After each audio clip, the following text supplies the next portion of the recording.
All right, let's talk about something huge. It's probably the biggest financial decision you make right after buying a house, and you know what? So many of us get it completely, totally wrong. We're going to dive into how our cars, the things sitting in our driveways, can secretly drain our wealth and how to break what's been called a cycle of, well, automotive financial insanity. So I want you to do something for me. Think about the car in your driveway right now. What do you see? A way to get to work, right?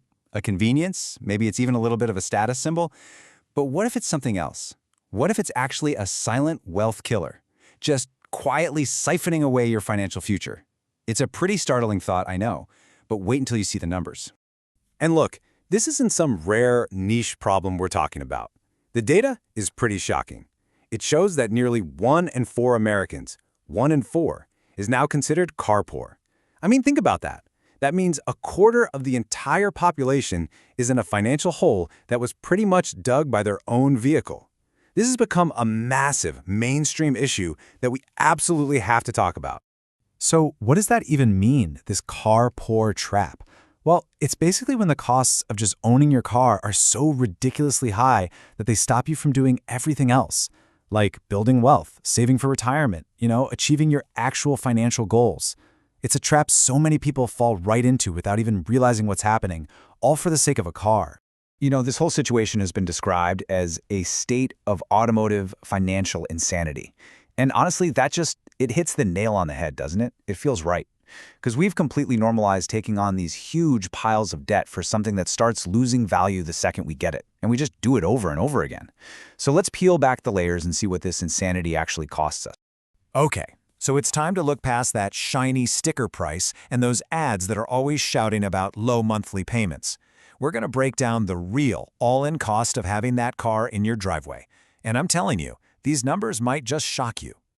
So for the average person who's car poor, their vehicle eats up a staggering 24% of their total income. Just let that sink in for a second.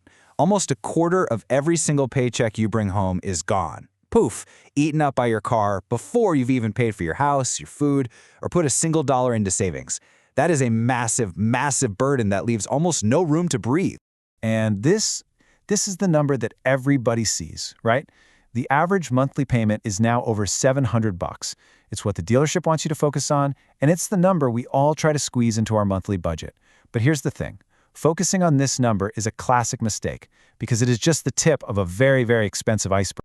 Why is it a mistake? Because when you add everything else in, I'm talking the payment, the insurance, the gas, the maintenance, the inevitable repairs, the average annual cost to own and operate a new car is over $12,000. That's $1,000 a month.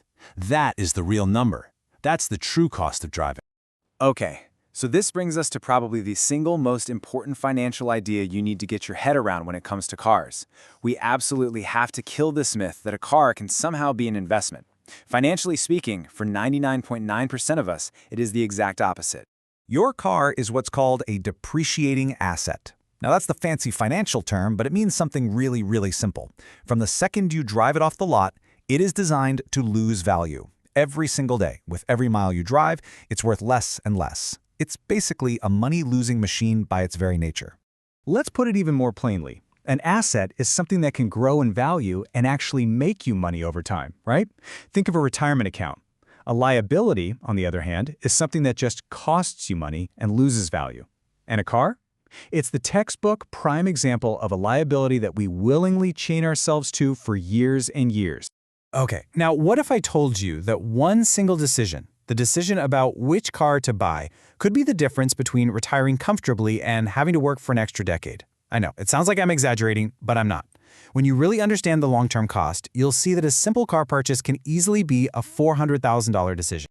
So let's paint a picture of a really common scenario. Over here, you've got choice number 1, the brand new luxury car. It's got all the bells and whistles, the latest tech, everything. And over here, you've got choice number 2, a perfectly reliable, gently used car that gets you from A to B just as safely. This is a choice millions of people face every single day.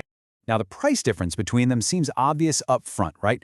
But the question we should be asking ourselves is this. What is the real cost of making that choice? Not just today, but over your entire financial life. The answer, well, it's staggering. The difference is $400,000. No, that's not a typo. 400 grand. That is what we call the opportunity cost. It's all the money you could have had if you just bought the used car and invested the difference in the payments and the lower insurance costs over your lifetime. By choosing that fancy car, you're not just spending more today. You are literally giving up a potential fortune. So after all that, how in the world do we escape this trap? How do we break this cycle of, well, automotive financial insanity? The good news is you don't have to win the lottery. It just takes a fundamental shift in how we think about cars. It all starts with a few key shifts in your perspective. First, you have to start seeing the total cost of ownership, not just that tempting monthly payment. Second, you got to reframe what a car is in your mind. It's a tool, okay? A tool to get a job done. It is not a reflection of your self-worth or your status. And that means you have to prioritize your own financial freedom over that fleeting thrill of a new car smell. And finally, and this is the big one, never ever forget the power of opportunity cost. That every single dollar you spend on a depreciating car is a dollar that can't be out there working for you, growing your wealth. So we'll leave you with this one last thought to really chew on. We all know a car's purpose is to take you places, right? But it's worth asking yourself a totally different question. Where exactly are your car payments taking you? Are they driving you toward financial freedom, or are they driving you deeper and deeper into a cycle of debt? Ultimately, the choice is yours.